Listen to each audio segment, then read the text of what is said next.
Labą dieną. Turime tokią situaciją, kai klientas atsiunčia mums pusiau veikiantį pultelį, ir iš jo, jeigu yra galimybė, galime padaryti kopiją. Šiuo metu mes turime Genius Kilo 868 pultelį. Kaip sužinoti, kokiu dažniu veikia jūsų pultelis, tai dažniausiai originalūs pulteliai turi ant schemos žalią lipduką, kur yra parašytas dažnis, kuriuo jie veikia. Šis pultelis yra ypatingas tuo, kad jeigu mes jį turime master režime, galime padaryti kopiją į avatar itališką pultelį, kuri veiks nuo antro paspaudimo, papildomai kažkokių pririšimo veiksmų prie vardo automatikos jums imtis nereikės. Na ir dabar parodysiu instrukciją, kaip galima nukopijuoti kodą iš jau veikiančio su sistema pultelio, jeigu jis yra master režime. Dabar, kaip sužinoti, ar jūsų pultelis yra master, tai visų pirma, jūs paspaudžiate veikiantį mygtuką.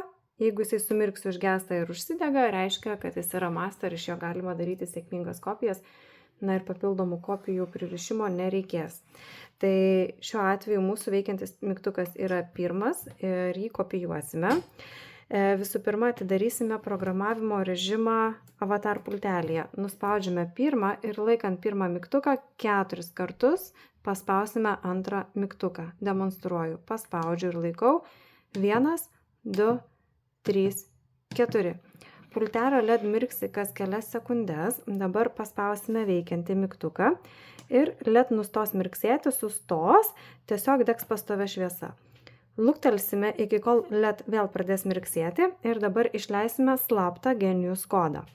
Tai paspaudžiame 2 mygtukus vienu metu, LED pradeda mirksėti, atleidžiame ir paspaudžiame tą pultelio mygtuką, kurį mes jau spaudėme prieš tai. Jeigu pastebėjote, LED pradėjo mirksėti greitai, užtvirtiname kodą pirmame mygtuke, tai yra išsaugome jį tenai. Na ir dabar paėmus pultelį, jisai pradės veikti nuo antro paspaudimo. Paspaudžiu pirmą kartą susipažįsta, antrą kartą jau turėtų vartai važiuoti.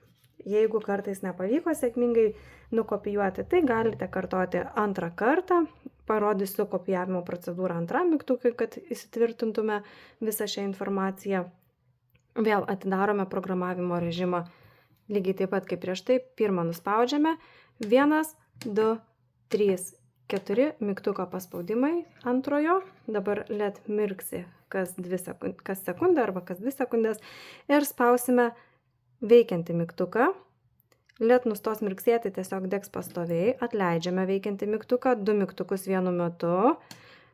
LED pradeda mirksėti, atleidžiame ir vėl paspaudžiame tą patį mygtuką.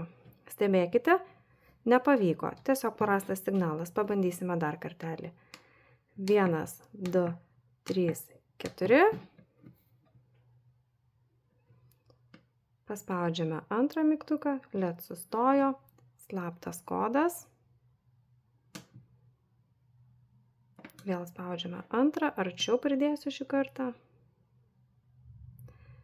Ir LED pradėjo mirksėti greitai, tačiau šį kartą antrą mygtuką išsaugome antrame mygtuke. Tai vat, gero naudojimo.